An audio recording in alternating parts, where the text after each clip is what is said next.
Hello and welcome to the online lecture for Chapter 12. In this chapter we're learning about leader and leadership development, and our authors give us three different ways to think about this development. The first is leading oneself, being self-aware, acknowledging one's own strengths and weaknesses, and recognizing the leadership skills that you need to practice more and to develop. Remember, we've been saying all semester long that leadership skills are something that everybody can develop and everybody can improve upon. So leading oneself has to do with that self-mastery aspect. Leading others has to do with interpersonal skills, your ability to build and maintain positive relationships with other people, your ability to effectively lead groups and teams, and your interest in developing others and helping them to thrive in the organizational environment. And then thirdly, leading the organization, being able to take a long-term view of the vision of the organization and understand how the day-to-day activities fit into that long-term view and how the day-to-day activities drive you toward that long-term vision for the best that the organization could be. A word we often use in organizational communication is mentor, or the idea of mentorship. And a mentor is a guide or an advisor, usually someone senior to yourself who's going to kind of nurture you and shepherd you along your journey within an organization. Mentors serve two kinds of functions, and these are called career functions and psychosocial functions. And we'll examine these one at a time, starting with the career functions. The career functions of mentorship are things that your mentor does to help you with the job itself, with the job tasks themselves. So they may be coaching you on how to best complete a task. They might teach you shortcuts. They might teach you the reasoning behind things so that you can be the most effective follower possible.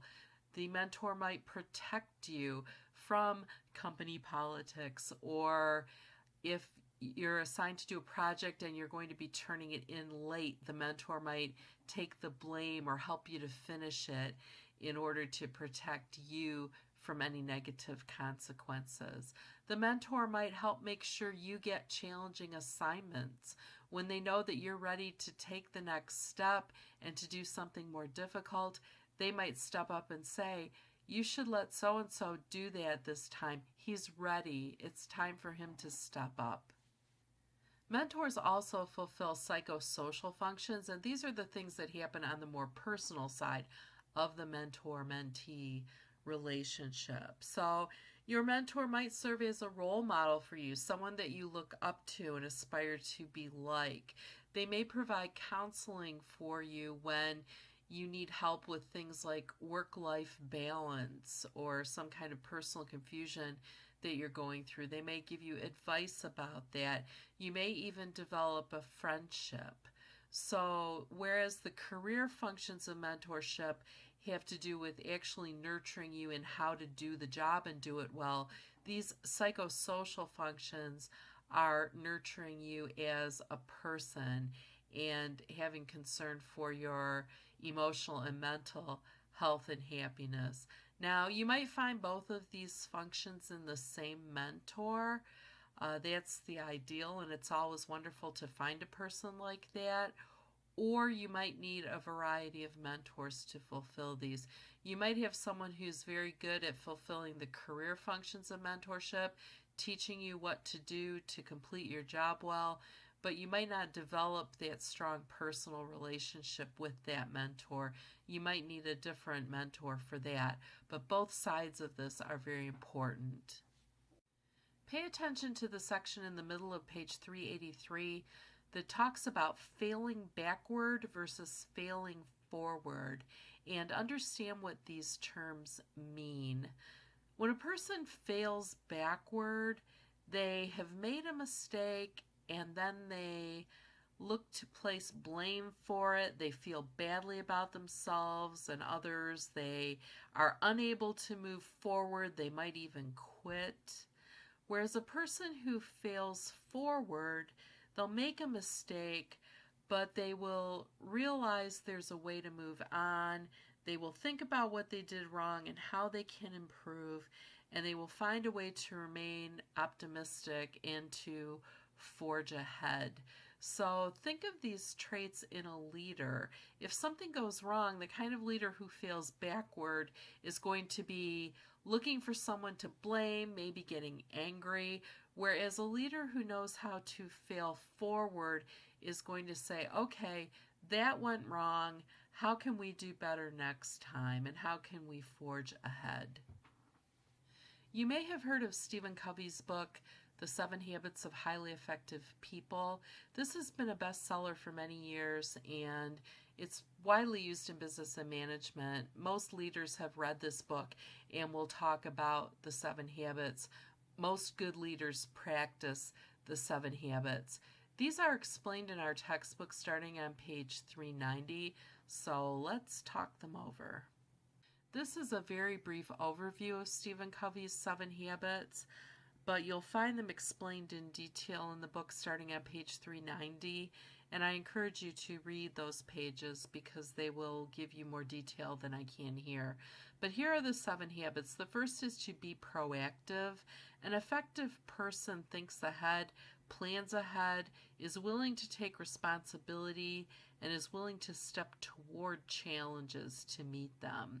An effective person will begin with the end in mind. In other words, you have an end result or a vision that you want to achieve, and so the things that you do on a day-to-day basis are in service of that greater goal. And as you do those small tasks, you're aware of how they fit together and how they do serve that greater goal. An effective individual will put first things first. In other words, they know how to prioritize and to spend the bulk of their time and energy and the best of themselves in service of the things that are most important to them. An effective person will think win-win. In other words, when they're looking for a solution to something, they want to find a solution that will be fair to themselves and others and will give a positive outcome to as many people as possible. The effective person seeks first to understand and then to be understood. This is to take an other orientation, a more outward orientation, and focus on other people and understanding their needs, and then secondarily worry about making yourself understood by them. You want to synergize. Now, the idea of synergy is that the whole is greater than the sum of its parts. You've probably heard about that. The idea of synergizing means that you realize that you need to develop relationships over time and develop good habits over time, and that all of those things will come together and pay off when it counts. And then the 7th habit, sharpen the saw, refers to a continuous effort to learn, to improve, to nurture your own health and well-being, and to educate yourself in your field. You'll find that most of your professors are constantly researching and writing in their field and trying to stay on top of the most recent developments and the most recent research in order to stay sharp. And that is the sharpen the saw step of these 7 habits. Again, they're explained in more detail in the text, and I encourage you to get a hold of the book too and read it. It's very inspiring and will help you in your development. The 7 habits are one model we can use for understanding effective leaders. Another model is Kevin Cashman's Leadership from the Inside Out, which is explained in the textbook starting on page 391. And Cashman in this model gives us 7 pathways that allow a person to learn leadership skills. So Covey talked about 7 habits. Cashman gives us 7 pathways. Just a different way of thinking about how to develop good leadership skills. Cashman's model of leadership from the inside out is based in the idea that leadership is not an outward act, it's not something that we do, but rather, he says, it's something that we are. It's something that our individual core beliefs and personality and sense of personal mastery will emerge from us in the leadership process. So it's the authentic self coming out in a leadership situation. So he says there's 7 pathways to achieve this positive expression of leadership, and this is an overview of them. The first is personal mastery, or a sense of self-evaluation, introspection, asking ourselves the hard questions about what we believe about life, about ourselves, about others, about the leadership process, and being clear on our own values and beliefs. Purpose mastery is deciding upon and understanding what our purpose is in the world and in the circle of people that we interact with. Change mastery is the skill of being willing and able to make positive change, to have mastered the art of letting go of old destructive habits and embracing new ones. Interpersonal mastery is the development of our interpersonal competency, developing our relationships with others and our ability to create relationships in a positive way. Being mastery is knowing how to use quiet and listening to music or inspirational reading as a way of enriching ourselves. Balance mastery has to do with achieving balance between work and friends and family, and mastering the art of keeping all of those at play at the same time and giving adequate attention to each one. And then finally, action mastery. I think of this as the first 6 things kind of roll up into action mastery. Action mastery is getting to the point where we are leading authentically and as a whole person. So all these other positive qualities that we've established can now emerge in us through the action of leadership. And we can be our most effective when we are our most authentic self. So again, he's saying leadership isn't something that you do. It's not something external. It is the internal person emerging through the process of leading others. And if we master these 7 pathways, we'll be the most effective and authentic leaders we can possibly be. Again, this is explained in more detail in the textbook and probably explained much more articulately through Kevin Cashman's own words. So I encourage you to read those pages 391 through 393 for more insights into this model. Cashman's model suggests a relationship between spirituality and leadership. And the topic of spirituality is starting to be talked about more and more in leadership circles.